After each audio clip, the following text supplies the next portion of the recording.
I call the Planning Commission meeting for July 8th, 2021 to order. We'll begin with the Pledge of Allegiance to the flag. I pledge Allegiance to the flag of the United States of America and to the republic for which it stands, one nation, under God, indivisible, with liberty and justice for all. Samantha, will you call the roll? Mr. Perkovich? Here. Mr. Tiedemann? Here. Mr. Varga? Here. Mr. Cicero? Excused. Mr. Crocker? Here.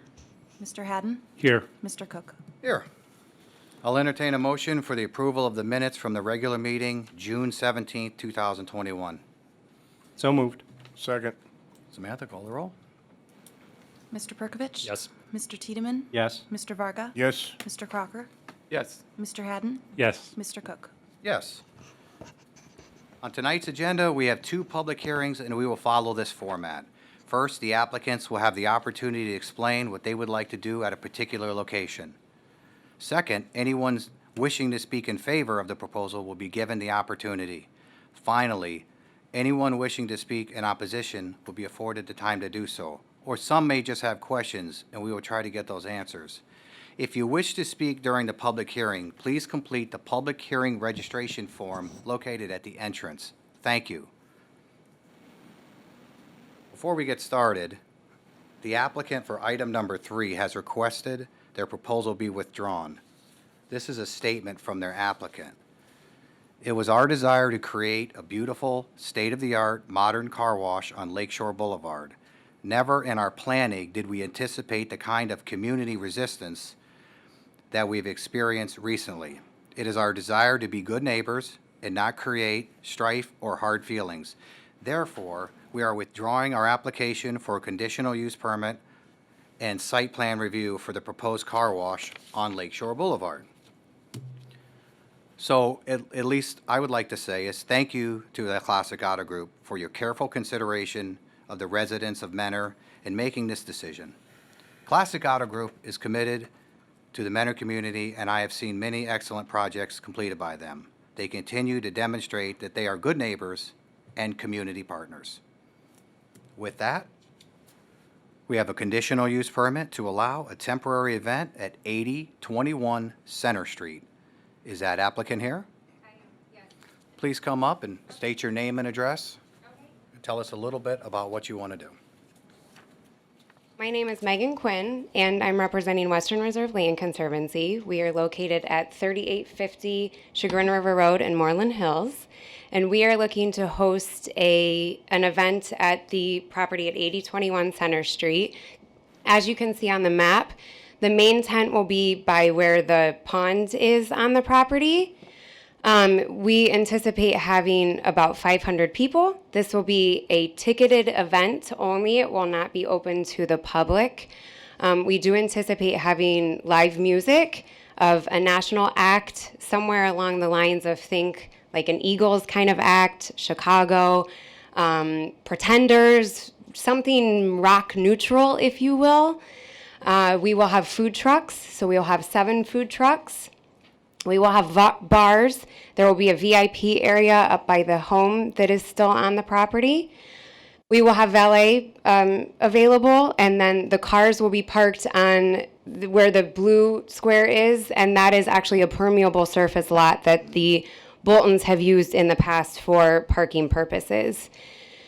The funds for this event will go towards Western Reserve Land Conservancy, and what we will do with these funds is we will work on reforesting the urban areas of Cleveland, so it will not directly benefit this property at all.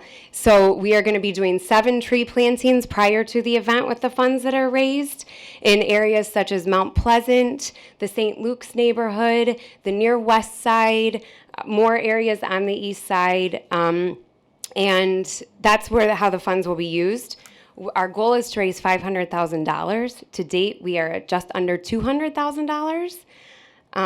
And we are partnering with a foundation. It's the Milwaukee Foundation. They've hosted other events with area nonprofits in the past, so they are versed on doing this. There will also be a corporate breakfast on Public Square on Thursday, October 21st, prefacing this proposed event. Thank you. Sure. Thank you. Thank you. Is there anybody here wishing to speak in favor of this proposal, other than the applicant? Is there anybody here wishing to speak against this proposal? Okay, this public hearing is closed. Thank you. Anything from the administration? Thank you, Mr. Chairman. I'd just like Stay to point out for those that are present here and listening online that this is a one-time event proposed for Saturday, October 23rd, and the hours would be restricted from 5 to 11 p.m., and the music time hours would be restricted from 7:30 p.m. to 10 p.m. So this is not an ongoing event. We do issue temporary event permit applications, but because of the live music component, it triggered a conditional use permit. Otherwise, it's a standard process that we would normally go through. So again, and that is one of the conditions, that it would be a one-time only event. And you've read and you understand the conditions and you're okay with them? Yes, absolutely. Okay, is there anything else from the commission members? I just have one comment. Is there a rain date? I mean, it's only for one day. If it rains, you're still going to have it? Just, no. Pray for no rain? Yes. Okay. A very large tent and some heaters. Good. Just curious. Thank you. Think maybe like a Woodstock kind of feel, right? Are you with me on that one? Yeah. Okay, thank you. And with that, I'll entertain a motion. I'll make a motion to approve with the 5 conditions. A second. Samantha, will you call the roll? Mr. Perkovich? Yes. Mr. Tiedemann? Yes. Mr. Varga? Yes. Mr. Crocker? Yes. Mr. Haddon? Yes. Mr. Cook? Yes. Thank you. Thank you. And if anybody wants to attend, let me know. We have a conditional use permit and site plan review to allow a bar game room at 8484 Manor Avenue. Is that applicant here? Will you come up, state your name and address for the clerk, and tell us a little bit about what you want to do? My name's Adam Sandin. I own the building where the tenant is proposing to go, John McKendry, who owns Nostalgia Lounge. And we've read through the remarks from planning and have no issues. I quite honestly wanted to come here to discuss the improvement and striping of the back lot, because as most of you may not know, and I didn't know when I bought the building almost a year ago, Drug Mart uses the back of our lot daily for their large delivery trucks to turn around in.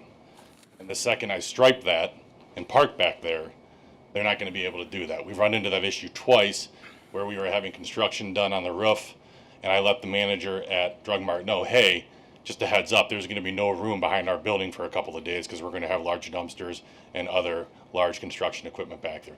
They were okay with it, but if you stand there and watch what happens on the days when those trucks can't loop around and turn around behind our building, it creates a nightmare on the far east end of a Drug Mart. Still planning on improving the back lot. Happy to stripe it. If we stripe it, it's going to be against that back fence, which is going to completely block off the alley behind Drug Mart. Only reason I came here so you guys are all aware of that. Thank you. Is anybody here wishing to speak in favor of this proposal? Is there anybody here wishing to oppose this? I'm the owner. Oh, there you go. Hey, John. Yeah. Do you oppose it? No, I'm the owner. Okay. We're going to have a problem if you oppose it. Because I've already got a signed lease. Thank you. This public hearing is closed. Kathy, anything from the administration? I guess I would just ask the applicant, so I know the staff report indicated we only needed, I think it was only 7 or 10 more spaces. So how many spaces were you proposing in the rear? Were you planning on striping? Just what we needed, or? You guys tell me, I'll do it. I do not care. Well, I'm just concerned about, so you don't want Drug Mart to use it, or you don't care? I want to be a good neighbor. The last thing I want to do is create an issue. It's been fine so far. I don't care if they turn around for the next 40 years. But if we stripe that and have people parking actively back there, they're not going to be able to do that. And I talked to the lady who I bought the building from to get some knowledge about, has this been going on? And she said, yeah, for as long as she can remember. And she owned the building for 30 years. So I guess the other question is when does Drug Mart do the drop-offs and deliveries? You know, so I've seen it multiple times in the morning. So I sort of thought, like, if it's early, it's not a big It deal. won't be an issue. Last week, twice in the afternoon. But your employees that would utilize this would most likely be there in the evenings, right? Well, potentially, but let's say I put the stripes back there and the other tenants, I've Start got using 5 it. tenants, start parking back there. Which they can, certainly. Again, I'll stripe it. There's semis back there multiple times per day. The other thing is, that I'll bring up is I also own the funeral home next door. We have hundreds of parking spots on the property, and I've got no issues, if people park there. They do now to use those facilities. Obviously, if we have a funeral procession, that's gonna create an issue, but it hasn't happened thus far. Evenings you'll see during visitation, everybody will leave visitation and 8 cars are still in the lot, and it's because they're all using the adjacent property. So if we needed to do some type of easement, I own both properties, happy to execute that. And like I said, I'll stripe it. No, zero issues with that. We're planning on seal coating it anyway and patching it. The issue being striping. Kathy, are we okay with that? I mean, I think it still should be striped, just because there aren't easements in place currently, correct? Yeah, no, Yeah. not so that I'm aware of. Right. Okay. Mr. Varga? Mr. Chair. So, since he owns both properties, he could give himself an easement, right? For 7 spots along that property line on the next lot. And that would also solve the problem, right, I'll defer to the law director on that one. Law Director? That would solve the problem. Well, I mean, just a technical problem, because he owns both properties, so he has all this parking immediately adjacent. yeah, I presume they're held under different legal entities, so those entities could one could grant an easement rights to the other, yes. They're not, they're the same. Oh, Same they are? LLC owns both properties. Really? Oh, okay, Okay. well, that doesn't really work too well then, Well- but, again, it seems like a problem with a ready solution, Right. so, So if we made one of the conditions that there'd be a parking agreement between the properties, it doesn't seem necessary. It seems like what's going on is trying to not create a problem for the Right, drug I mart. understand, right. And it sounds like the property owner is willing to just be neighborly and fantastic, but there's no reason for this property owner, legally speaking, to have to give drug mart a Accommodate. de facto, ingress, egress over his parcel. I'm not here to say that they shouldn't and not to be good neighbors, but, I mean, if he's going to recoat the parking It's in gonna the get back. patched and The sealed. city would like to have 7 more spaces lined someplace. If he has an agreement that says, oh, the 7 spaces are over here, everyone would be happy? I think it can be handled administratively, and if Okay. it becomes Well, an then- issue then we later don't- on, then we don't need perhaps. Then we don't need to say anything. Yeah, I mean, if it was a significant parking shortfall, perhaps that'd be a different analysis, but this seems like something that, as a matter of custom, they're taking care of just by virtue of joint ownership. Is there anything else? I'll entertain a motion on the conditional use permit. Motion to approve with the 3 conditions. Second. Samantha, please call the roll. Mr. Perkovich? Yes. Mr. Tiedemann? Yes. Mr. Varga? Yes? Mr. Crocker? Yes. Mr. Haddon? Yes. Mr. Cook? Yes. And looks like we already had discussion regarding the site plan, so I'll entertain a motion on the site plan. Motion to approve with 1 condition. I'll Second? Samantha, please call the roll. Mr. Perkovich? Yes. Mr. Tiedemann? Yes. Mr. Varga? Yes. Mr. Crocker? Yes. Mr. Haddon? Yes. Mr. Cook? Yes. And number 3, I'll entertain a motion to remove this from the agenda. And 6. I'll go in order. I understand. Motion to remove item number 3 from the agenda? Second. Samantha, please call the roll. Mr. Perkovich? Yes. Mr. Tiedemann? Yes. Mr. Varga? Yes. Mr. Crocker? Yes. Mr. Haddon? Yes. Mr. Cook? Yes. In old business, number 4 and 5 want to remain tabled, so I'll entertain a motion for 4 to remain on the table. Chairman, Yes. you can just announce that they're staying on the Okay. table, unless there's a motion to remove them from the table. No, the They'll- applicant wants to remain on the table for one more meeting, right? For both 4 and 5. Okay, 4 and 5 will remain on the table, No voting. and 6 is to be withdrawn. I'll entertain a motion to withdraw 6 from the agenda. Motion to remove item number 6 from the agenda? Second. Mr. Samantha, Perkovich? oh, go ahead. Mr. Yes. Perkovich? Mr. Tiedemann? Yes. Mr. Varga? Yes. Mr. Crocker? Yes. Mr. Hadden? Yes. Mr. Cook? Yes. A miscellaneous review of an outdoor storage area at 9345 Progress Parkway. Is that applicant here? Can you come up and state your name and address clearly for the clerk? Thank you. My name is Nick Sanford. I'm a project engineer for Aqua, Ohio, with principal offices at 6650 South Avenue in Boardman, Ohio. With me this evening is area manager for the Lakeshore Division here in Manor, Bill Bowers, and our realtor, David Sigg, here to discuss the application before you this evening. Tell us a little bit about what you want to do then. So Aqua, Ohio has occupied space for the distribution center on 8644 Station Street since the 1960s, and has outstayed its welcome and is seeking to expand its real estate, and has purchased and acquired the property before you this evening on Progress Parkway. And we are making a significant investment in the renovations of this facility, which includes creating a storage yard and parking area for our water distribution and maintenance equipment. That is specifically within the vacant property. The exhibit before you on the screen right now shows two uncombined parcels, two separate parcels. This has since been combined. The consolidation parcel was recorded on June 22nd with the Lake County Recorder. So we have retained the services of land design consultants to prepare the preliminary site plan that's within this application. I believe they are being retained by our design build consultant for the renovations for the final product, which will be submitted with the appropriate permit applications as the project progresses, for the parking area, for the appropriate stormwater retention pond, et cetera, and for the materials storage area. And this would be, as you see, to the east of the building, which is currently a grassy area. Thanks. So you've read the staff report and agree with the conditions? Yeah, we are in full concurrence with the conditions, and we on behalf of Aqua, we wish to thank everybody for their assistance and guidance, and particularly with Kathy Mitchell, who has been a great help to us.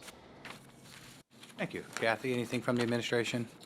No, I think they've covered everything, in particular with the new standards we have for outdoor storage. They have the appropriate fencing, and it is solid, so we should be fine. Okay. I do have one question. 5786 Heisley Road, looks like some of their parking lots on that property. Yeah, there is an encroachment, which I believe that this is being addressed internally, and that parking lot area that it was encroaching upon the property will be removed as part of the improvement. Okay, and Kathy, that doesn't cut into the parking requirements for the Heisley Road property, does it? Not that it, Good I guess, question. matters at this point, but. Oh, I think they have adequate parking, and it's actually for a fairly vacant building. I think there's only Yes. one occupant at this time. Okay. It's a good question. Anything from the commission members? I just have one question. Mr. Varga. Am I interrupting someone? No. Do you have a cross property line easement for access on the west side? Looks like you share that driveway from Progress Drive with the building next to you. A good question, and I'll have to defer to Mr. Sigg on that one. It looks like the property line bisects the driveway, and so you would have to have some easement agreement. Please come up, state your name and address for the Sorry. clerk. David Sigg, my address is 2403 Bunker Lane, Willoughby, Ohio, 44094. There is an easement. Prior to 4 weeks ago, all three parcels that share the driveway were owned by the same principal. Different entities, but same principal. Aquas has since combined the two, as was mentioned by Nick. And then there is a recorded easement with the western of the 3 parcels. And that just transferred, I believe, Friday. So, Okay, and so there's an agreement. yes, there is an agreement, and all the parties are aware of it. Okay. And there's a curb cut for this storage area anyway, it looks like I can Yeah. say, yeah. That's correct. Okay. Thank you, that's all. Is there anything else? I'll entertain a motion. I'll make a motion to approve with the 6 conditions. Second? Samantha, please call the roll. Mr. Perkovich? Yes. Mr. Tiedemann? Yes. Mr. Varga? Yes. Mr. Crocker? Yes. Mr. Haddon? Yes. Mr. Cook? Yes. Thank you. Thank you. The applicant is asked that number 8 remain tabled, or get tabled. So I'll entertain a motion to table number 8, a miscellaneous review to amend an approved development plan for the Village on Maple subdivision. Make a motion to table item number 8 on the agenda. Second. Samantha, call the roll. Mr. Perkovich? Yes. Mr. Tiedemann? Yes. Mr. Varga? Yes. Mr. Crocker? Yes. Mr. Haddon? Yes. Mr. Cook? Yes. Final site plan of a multi-tenant commercial building on Manor Avenue. I see that applicant is here. Will you come up, state your name and address for the clerk, please?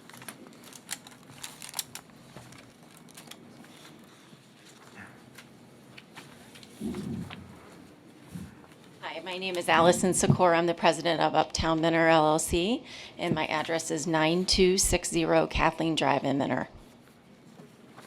Please tell us a little bit about what you want to do. Well, as you know, we're at the final site plan. It's a 4-story multi-use, mixed-use property on Manor Avenue. It's set to replace some extremely blighted, dilapidated buildings on Manor Avenue, and we're trying to make an Uptown Manor district with restaurants, office. Thank you. Or- Kathy, anything from the administration on the site plan? Well, I wanted to point out, because of some of the new submission items with regard to the outside patio, the applicants proposed an alternative to the standard protective bollards, and so, which is a concrete planter. And based on the specs that they provided for the concrete planters, we are comfortable with them moving forward with them. And so we are recommending there be an amendment to the conditional use permit for the outside patio to include language as noted in the staff report, to include references to concrete planters that can be used and not just standard protective bollards. That's actually listed as in the condition. Yes. Right. Yeah, I just wanted to point it out because it wasn't a part of the actual agenda item. And otherwise, and I guess I do have some things for the fencing on the back, but I'll wait till till. Okay. Anything from the commission members? With that, I'll entertain a motion for number 9. Move to approve with the 3 conditions. Second? Can we address a couple of the conditions, please? Sorry, this is Brandon Klein. He's with GSL. Thank you. And guys, companies, I apologize. There were a few items on the conditions that we do want to talk about and bring forth because we don't agree with. Most importantly, are the 5 street trees that are being suggested to be run along the sidewalk with a sidewalk gate. We did submit to Ms. Mitchell some background and information.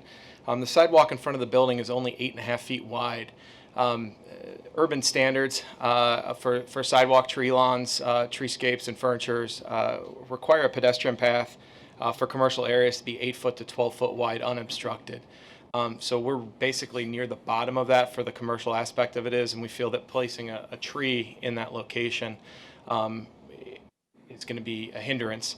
Also, the concern is just simply street trees don't typically grow in grates very well. They typically get installed and then die very quickly, especially with the amount of salt and other things that are going to be going up and down Manor Avenue. We just don't feel that this is a good use of funds or a good use of practicality. We did submit a photo. There are two light poles. It's unfortunately not on Google, but there are two brand new lights, street lights that got installed, ornamental, and we submitted a photo of potentially placing some hanging baskets or hanging landscaping from that the development team would be happy to maintain. We feel that it would be up in the air and out of the way, preventing any pedestrian access or pedestrian aspect. And if you can see from that photo right there, that sidewalk depth, if you were to stick a tree right in the center of it, because that's what would happen, you end up basically just creating something to walk into. We just don't think that there's a canopy growth allowing for a tree to grow appropriately. Another comment that we just wanted to bring, we did submit a new fire truck access turning radius exhibit showing compliance. We did have to remove 2 parking spaces for that compliance. But it shows that the Manor fire apparatus can maneuver the parking lot successfully. We had the specification wrong on the size of that. And then the only other item we just wanted to clarify, in the staff report, it stated that the brick color selected on the new building matches the existing Carlton building to the right. I think it complements it. It is not a match. There's actually a fair amount of variation on the Carlton building itself. There's about 3 or 4 different brick types if you look at it closely. So we picked a brick that, and actually have changed the brick in this final submission from our first submission to a new brick because we felt it complemented the brick pattern better to the existing building because of that variation. So we just wanted to note that. And then I know there was a comment about looking at the parapet and cornice work of the building at the preliminary review to give a little bit more of a older village feel. In the submission, we did create a corbelled brick parapet basically that will create some depth. You can see that in the renderings. There's a shadow line of about 2 inches. And creating, instead of out of an applied element, utilizing the natural brick that's going to be on that building to create that kind of old Capitol kind of feel. So just wanted to note those few things prior to acting on this. Mr. Chairman? Mr. Barker. We have a second to approve the number 9 issue, which is the outdoor patio amendment. So we should finalize the vote on number 9 and then continue to discuss number 10, which is the architectural items. Ms. Mitchell? Well, let me just clarify. We added the, number 9 is specifically final site plan. The item that is in the first set of conditions, the amendment to the conditional use permit, it does need to be voted on separately, but it's not actually on the agenda because as we reviewed it, it was discovered that needed to be amended. So I'm asking for the commission to modify that CUP for that particular item only, but then we have a separate set of conditions for final site plan that are listed 1 through 7. Right. So But we have those 3 items that we discussed initially, and we have a first and second on accepting those 3, right? Which is the amendment to the conditional use permit and outside patio. And that's it. Which we would be happy to include, obviously, the planters themselves, but I'd ask the question is if the planters are physically required. We did respond in our response letter with the full submission that per section 1173.10, parking lot safety measures, there is an exception number 2 that states that if traffic is in 100, basically it's only required if it's in a 45 or 90 degree angle from the patio. In this condition, the traffic would be in 180 degrees in line with the patio, and I don't think that they would be required. Again, we're happy because we like the design and it provides some landscaping, but I guess our question is do we really need to be asking that condition because we don't feel that it is appropriate use for requirement. But again, because of the limited landscaping, we're utilizing this as an opportunity to provide landscaping in a safe manner. Ms. Mitchell? Well, I would concur. Certainly, I think there's a deficiency in landscaping, and so the more landscaping we can provide, the better. Understood. I guess I'm commenting, my comment is do we need to have a pedestrian barrier? It's not required because of the practicality of the installation. We're still going to keep it in the design. It's in the submission. But I guess the question is that do we need to be, maintaining a vehicular pedestrian barrier and not just landscape planters? Well, I don't think you can take any chances with right, vehicles and it's how awful they. close. Yeah. And if you're willing to do it, then Well, we're willing Let's to do it, and it's in the plan. I guess I just don't want to necessarily put a stipulation on the development, in the future that would require it based on the fact that it's not required by the statute, because of the fact that traffic is in 180 degrees or in parallel with that scenario. The Planning Commission can require it. Right, and just as a matter of information, wherever we have outdoor patios, especially associated with restaurants, we always put protection, regardless of the angle of the traffic. If there's any proximity to moving traffic, we always put those in to always protect the people sitting at those tables. So I would suggest that we will err on the side of safety. That's right, and as a decision of and I'm not speaking for us, we would vote on it, but we would require those planters to be used as protection for which it appears that it does, it meets that requirement, and so we would continue to require that. So we have a second on the 3 proposed conditions of the amendment of the conditional use permit for outside patio. Samantha, please call the roll. Mr. Perkovich? Yes. Mr. Tiedemann? Yes. Mr. Varga? Yes. Mr. Crocker? Yes. Mr. Hadden? Yes. Mr. Cook? Yes.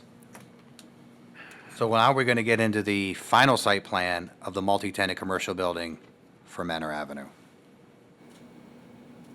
And those 7 requirements. And those 7 requirements. Kathy, do you have a little something that you want to talk about, condition number 6?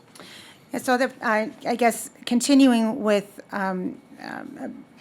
Brandon's comments with regard to the landscaping, we took a closer look at the comments that he submitted yesterday and had a more extensive conversation with our landscape architect. And I guess he was in agreement that there is a risk with the survivability of trees and in a more narrow space. So in lieu of item 6A, we had an alternative, which is, I believe, in line with what they are proposing, but we had some specific language that we were going to recommend and see if, everyone was in agreement with it. But because we were going to provide a minimum of 5 street trees because of the frontage, we were going to then ask for a minimum of 5 light poles that would be evenly spaced across the frontage with an integral irrigation system and year-round plant material and a dual basket hanging system. We came up with that one. So that looks like basically the picture that they presented in the email that he sent over yesterday. The fixtures would have to be in compliance with Chapter 1169.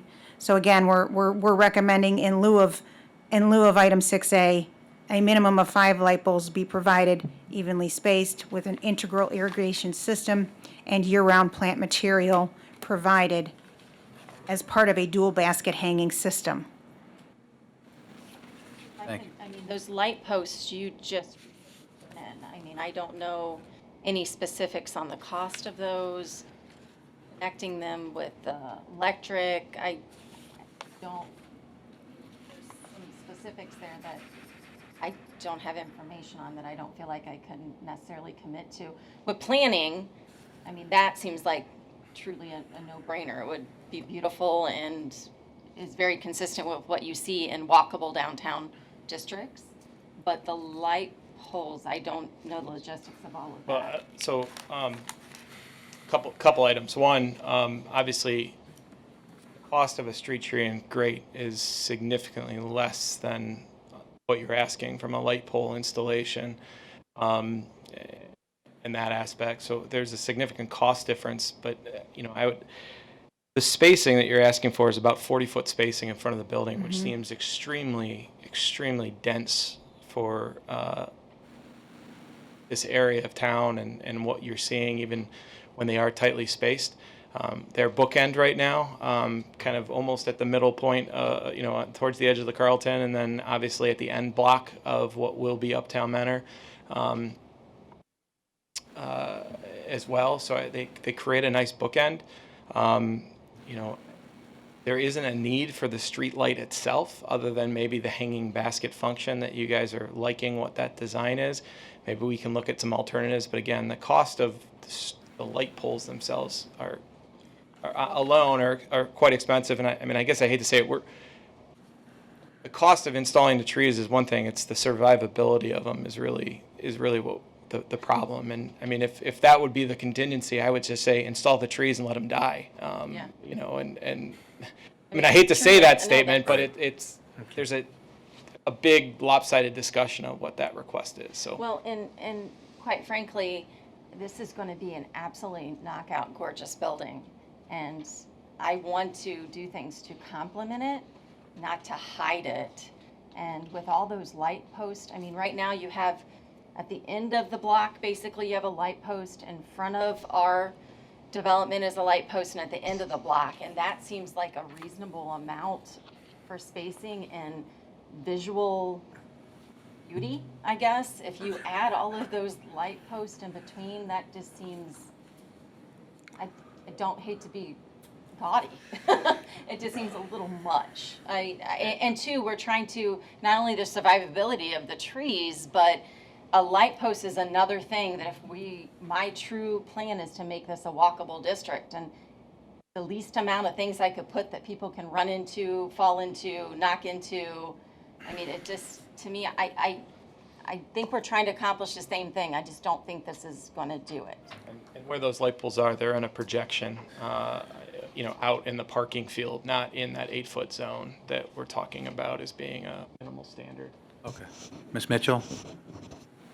Well, so I'm sure there's some alternatives that can be proposed in lieu of a light pole itself. And we're kind of just discussing this here, but a planter pole that could still serve the same purpose. There's still the issue which we're trying to address is meeting the landscaping requirement.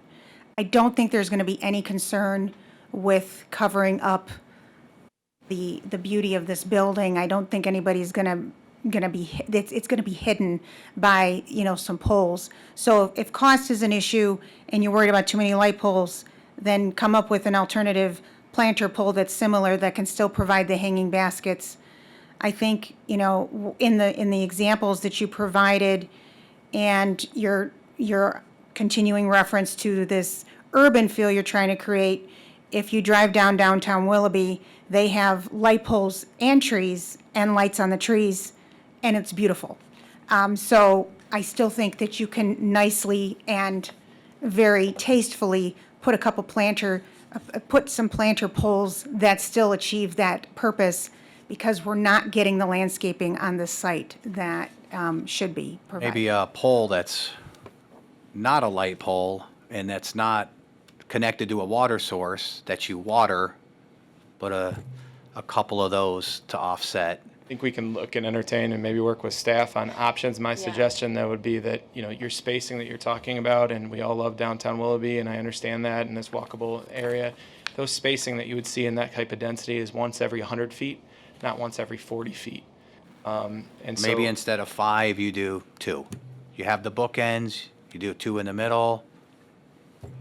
And I think I would feel comfortable. Obviously, to be quite honest, I was really excited about potentially not having to come out and speak to you again, because, I get a little nervous doing this. But I don't feel like what is being recommended I can agree to. I do think Mrs. Mitchell's decision to look at it and consider some options is the best way. And I'd like to not even just talk to an architect a design architect for landscaping, maybe just, I don't know, someone else that has. Well, let's try to come up with something that we can agree on tonight. Yeah, That can be then handled administratively. If a suggestion would be that the applicant would work at alternative landscape measures along the street frontage, working with staff. I think we'd be happy to work with the staff to have that discussion. Again, we want to create that beautification.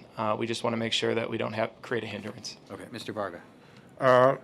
This might be a path. I have an observation here. You have on your rendering of the front of the building, there's two rather substantial patios, terraces, and in the rendering, you show trees.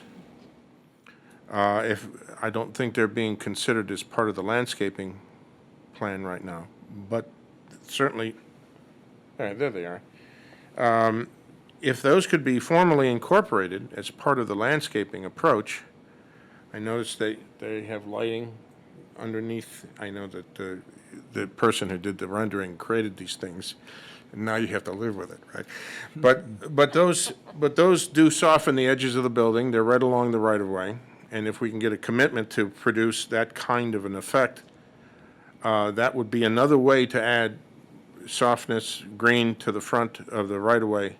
And you'd have complete control over that. I think we can agree to putting a potential of 5 of the planters that we're putting on the ground floor of the patio on the right side. So the right side of the building already has 5 planters that run along there. We could do the same thing, probably 2 and 3. So 2 on the upper to continue that kind of look, and then 3 along that space. Right. And if that would suffice, I think and to we be could agree to that. substantial enough so that you can actually see them. I mean, we don't want a little 2x4. No, and those would want to be like a winter gem or something that lasts, and gives us greenery for the whole year. So Not just, I'm just throwing that out as an alternative. Kathy, how do you feel about them providing some of that permanently as part of the landscape proposal?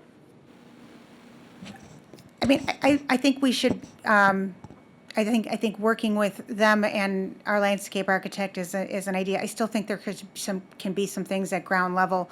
I worry about the potential of having them on those additional floors and them still being maintained. If that space isn't occupied, I guess we'd need some guarantees that would still happen. Well, I would suggest that we guarantee the maintenance and the life of those landscaping components just as we would any other site component, and lock them. Frankly, it would be much easier to maintain something like that than it would be to maintain the landscaping on those poles. Right, but I'm throwing that out as an addition to some of the discussion you're going to have. So, and it's already recognized in your elevation as a way of creating the green area. And so, could we add?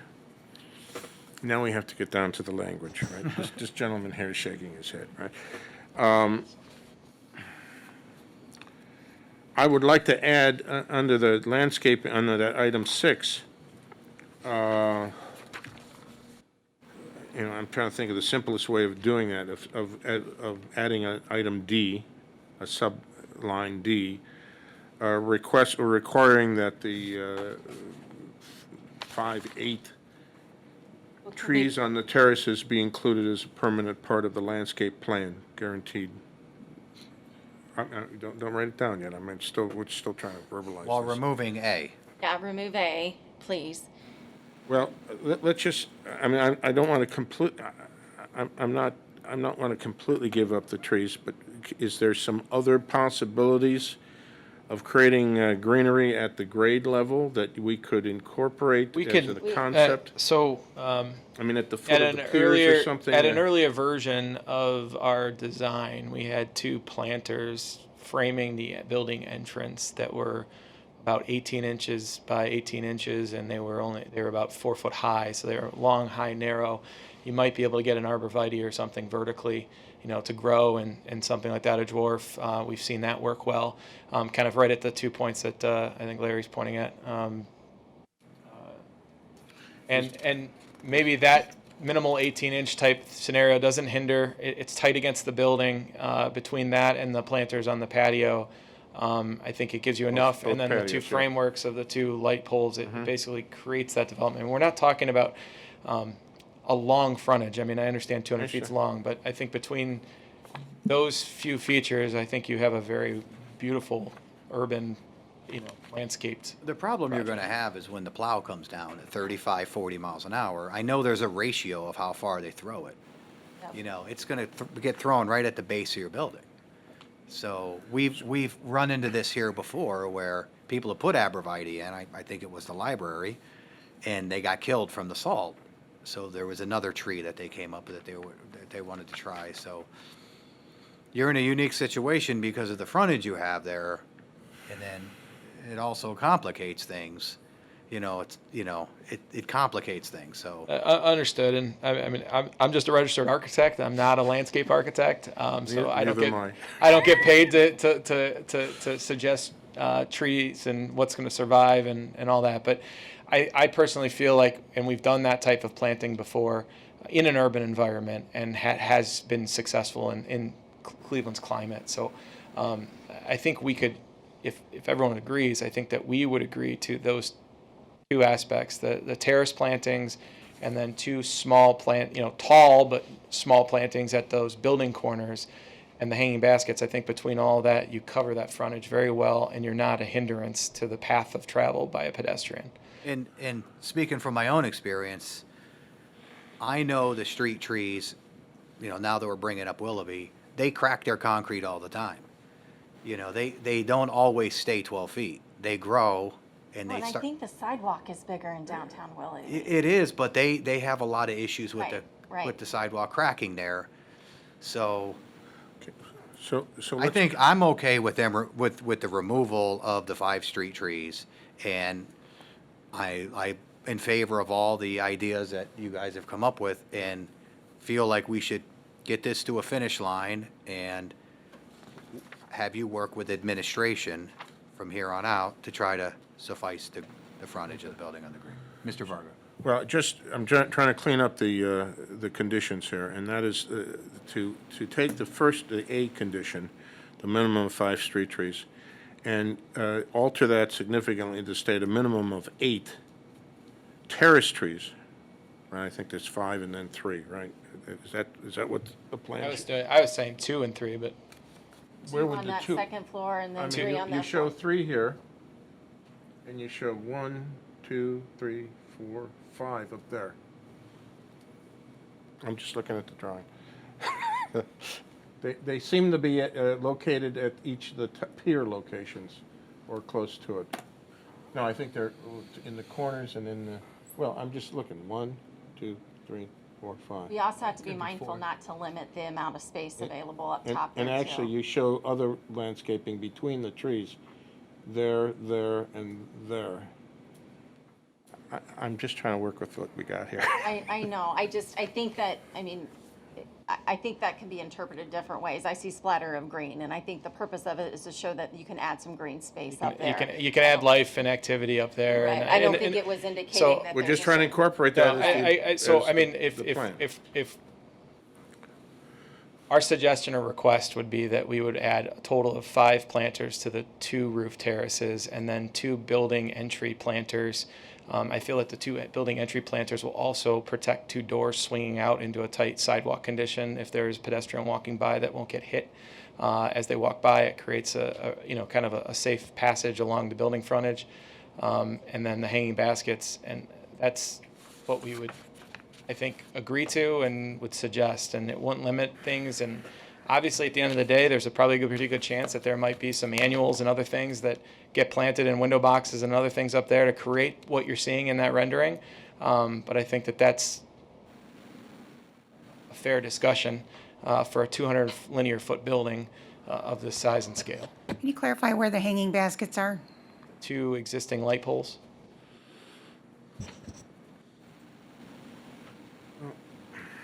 Well, there's 3 in that block, but we don't, there's only really one yes. that is being controlled by the development. The other one is, kind of, yeah. It's right there. Yes, it is ours. That one, and there's one in the middle. Is it at the? Yeah, it's that. Yeah, that- yeah, you're there's right. only 2. And then there, two within what we can control, and then there's a third one by the Calvetta, but it's not ours, yeah. Wish it were, but. Okay, so here we go.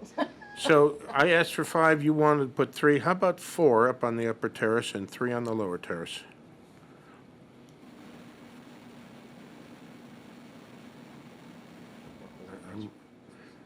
Yeah, can Is it possible we can, because it sounds great, but neither you nor I know this stuff no offense.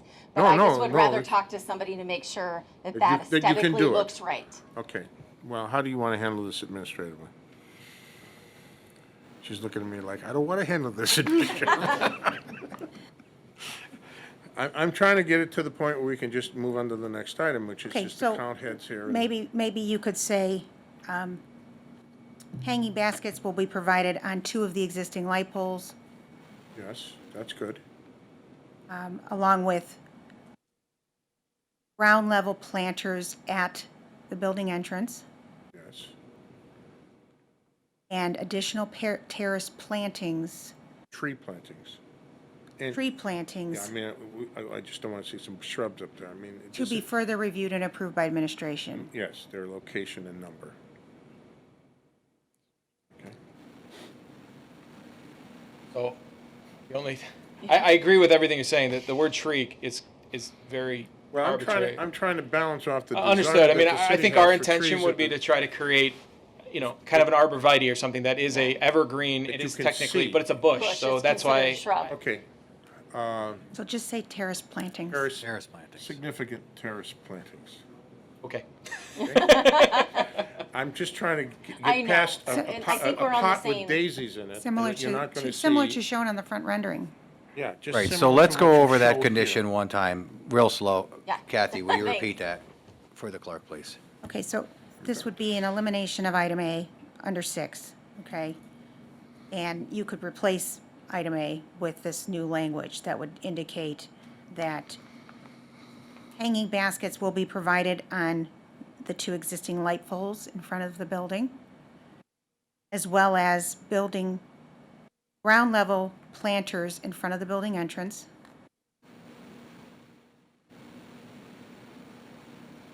And terrace plantings, similar to those seen in the rendering, will be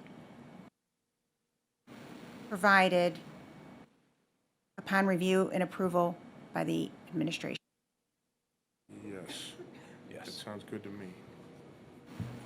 Must be my attorney and my architect. I think that's a good compromise. I think Mr. so Crocker. too. Would you want to amend and say, provided and maintained? Oh, absolutely. Okay. Provided and maintained.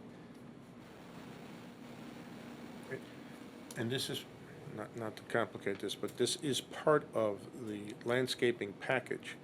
So all the constraints about maintaining and, is applied to these things as it would other landscape items.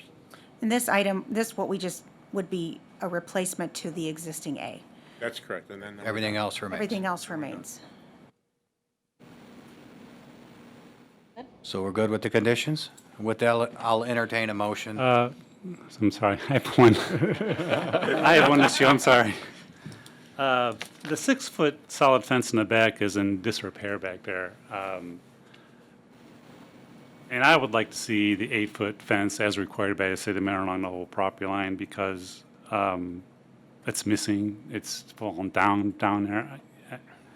So I know it's on your property, but how are you going to maintain a fence not on your property anyway? So I would like to see that 8-foot solid fence requirement. Now that there has been. Please state your name and address for the clerk. Mike Sikora, 9260 Kathleen Drive in Manor. Now that there's been some clearing in the back, we can see better the condition of the fence that's back there. And some parts are maintained and some parts are not. It is only 6 feet, and we have seen some of the neighboring property owners maintaining it, and at least some of it is right on the boundary line. So the question just becomes how to handle that in relation to those neighbors. That's the challenge. If they think that is on their property and that they're entitled to maintain it, I think the developer is open to what you're suggesting, but there probably have to be some communications with those neighbors. And if they insist that that is their fence on their property, it would probably look odd for there to be 6-foot and 8-foot fences. I totally agree, yeah. But it does look bad back there right now. I mean, and that's It going to does, be. but I mean, if we had said we would maintain that and install 6-foot fence if there's problems. So if we do that There and was make n- it all cohesive, I mean, it just seems to me if There's we- never installed on this stipulation or this condition. It was always maintained. Well, I think it was if there was missing, wasn't there Yeah, it something was- about it if there was missing? It was, yeah, it was We would- maintain or install was what was agreed. I mean, Well, the condition number 3 says a 6-foot-high solid fence shall be maintained along the entire property line.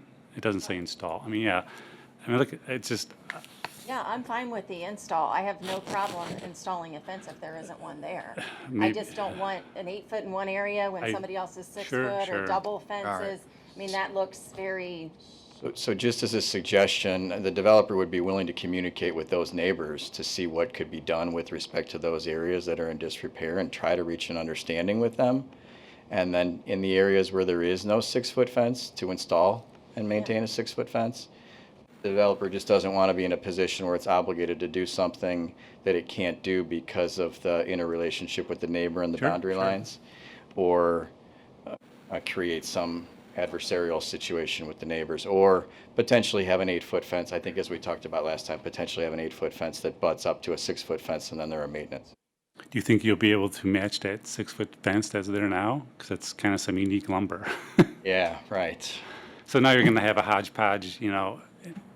And to me, I'd rather see a solid, either new fence, 6 foot high, if that's the commission's. I think the developer probably would as well. It's just subject to some circumstances outside of the developer's control. That's the challenge. we've learned. Ms. Mitchell? we've Hold on learned one nu- second. yeah, We've learned nuances on this project, that things that make sense for neighborly install just don't always come to fruition. So, I mean, I think from a construction side, we'd be more than happy to install a brand new fence, you know, the thing, but obviously we have to have permission from adjacent owners to do such. Well, is that true, Kathy? I mean, if it's on their property, they don't need permission to install a fence on their property. Not on their own property, Right, no. correct. No, so, and I guess I was going to add to, we have a lot of these issues that pop up, and I can think of some residential developments just in this last 6 months alone, where we've had issues where we've said, okay, leave it to the developer and the property owners to deal with, and it doesn't work out very nicely. And then the residents end up coming to the city anyway and looking for help. So I guess the more we solidify what we want to see there now, it would be better in the long run. So I guess from on their property, to George's point, if you have that, you know, a 6-foot fence installed, because there is no guarantee that you're going to get them to agree, and they might be, well, no, we're not going to remove it. And again, there's a whole host of scenarios that could come up with trying to coordinate with an adjoining property owner. But what we want to see is that, because it's residential abutting the business, and that was part of the buffering requirements, to see some fencing maintained. How close can you put close can you put a fence between a commercial and a residential property? Can you put it on the line, or do you have to step in a few feet? As long as it's surveyed, you can put it right on the line. Larry? The way I like to tell homeowners is, you have to look at a property line as being paper thin. You can go up to, but you cannot go on, because technically you go over. And the developer walked the perimeter with the surveyor. Right. Land design consultant Scott Smith was out there with the developer and walked the perimeter, and some portions of that fence appear to be right on the line. In fact, maybe even in some areas Sure. lean over the line. So that's the goal. I think the developer supports, to have a nice perimeter. One clean new fence. Right. So if the homeowners that have a fence there aren't willing to be on board, you almost have to step in a little bit and put fence to fence. If you want that one clean look and they're not willing to participate what else can you do? I know, but I mean, I also am a resident of Manor, as you guys are as well, and that would just look horrible. I mean, truly. I've seen in my sister's development, which is in Columbus, something very similar. There's the neighbor next to her, she put up her privacy fence, and then right next, it's like 4 inches away. And it's weeds growing up between. Sure. She's like, what do you do with this?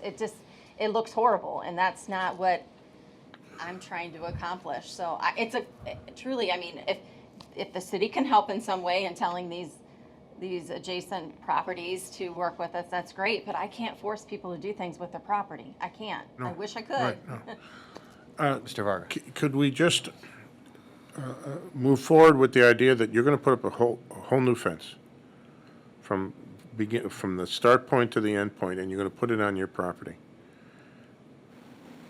I mean, And that way, everyone achieves what the goal would be.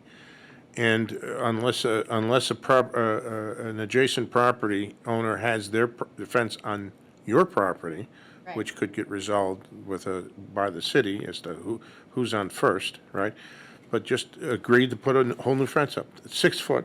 I know we 8, but let's just say 6 because of the scale and the accommodation to the neighbors, right?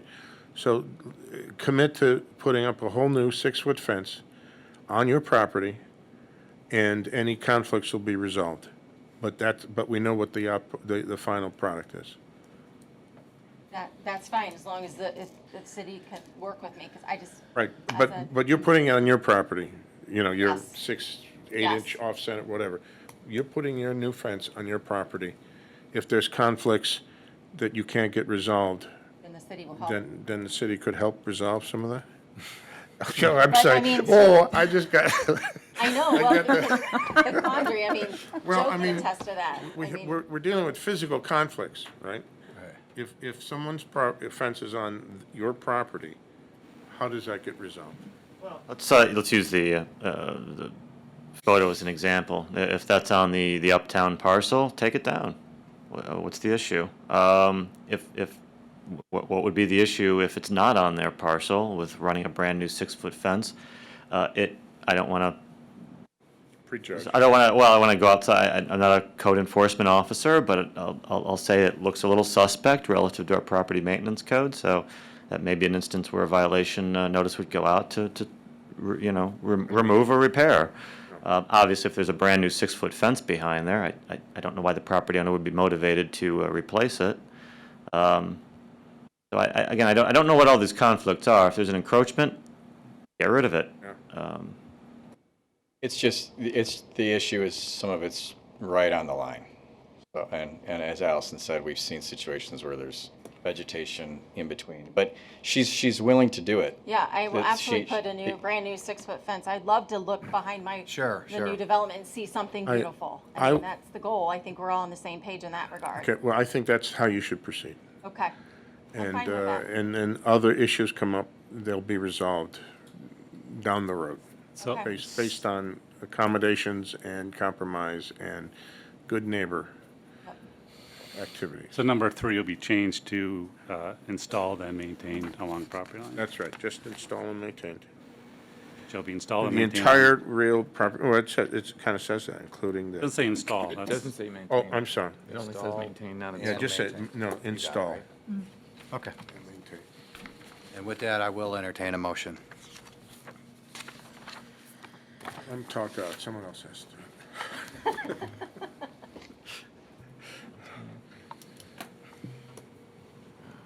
All right. Move, A motion for? sure.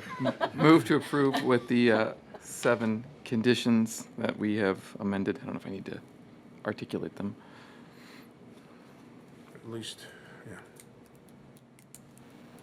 Yeah, that's right. Can I get a second? Oh, Samantha, second. please call the roll. Mr. Perkovich? Yes. Mr. Tiedemann? Yes. Mr. Varga? Yes. Mr. Crocker? Yes. Mr. Haddon? Yes. Mr. Cook? Yes. Architecture review of a multi-tenant building, commercial on Manor Avenue. Pretty much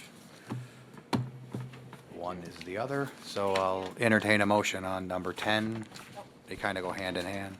Yeah, sorry. Well, we have no specific architectural conditions, do we? No. No, so just I make a motion to approve the architectural proposed building. Second. Samantha, please call the roll. Mr. Perkovich? Yes. Mr. Tiedemann? Yes. Mr. Varga? Yes? Mr. Crocker? Yes. Mr. Haddon? Yes. Mr. Cook? Yes. Thank you. Thank you. Is that it? Final subdivision plat for Ridgewood Greens Phase 3 to create 27 residential lots on Bellados Drive. I see that applicant is here. Will you state your name and address for the clerk and tell us a little bit about what you want to do? Sure. I'm Timothy Pozar from Bellados LLC. 6011 Heisley Road, Mentor. We're here tonight for the final approval and the final phase of Ridgewood Green Subdivision number 3.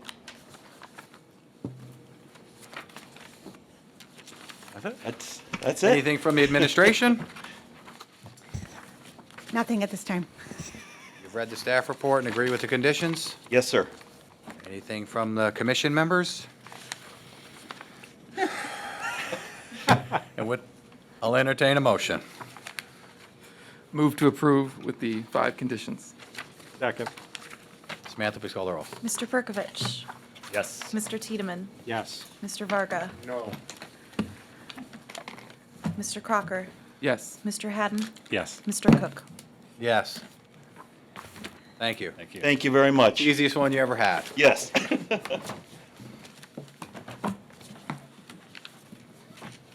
Director's report, anything, Kathy? Nothing. I'll entertain a motion to adjourn. So moved. We are adjourned.